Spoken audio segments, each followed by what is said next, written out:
Hello guys and welcome back to the channel. In this video, I'm going to show you how to get Discord backup code without login.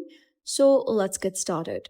To start, it's important to understand that Discord backup codes are generated when you enable multi-factor authentication, also known as MFA or 2FA.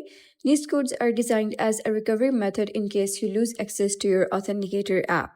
If you have already signed into your Discord account on a device, you gotta open Discord and go to this gear icon. It will redirect you to the user settings. You gotta click on password and security over here, and you'll find options related to multi-factor authentication, including the ability to view or generate new backup codes if you have generated them before.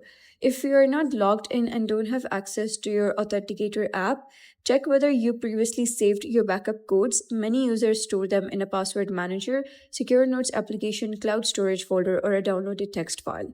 You should also check any device where you may still be signed into Discord, and you can simply check that by going to logged in devices, click on this device, and simply access your Discord from that specific device. If you no longer have access to your Authenticator app, backup codes, or any logged in devices, you'll need to contact Discord support for account recovery assistance.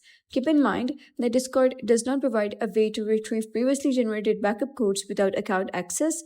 For security reasons, old backup codes cannot be viewed once they have been lost. And that's it for today's video. If you found this video helpful, please consider subscribing and leaving a like. It really helps me out, and I'll see you next time.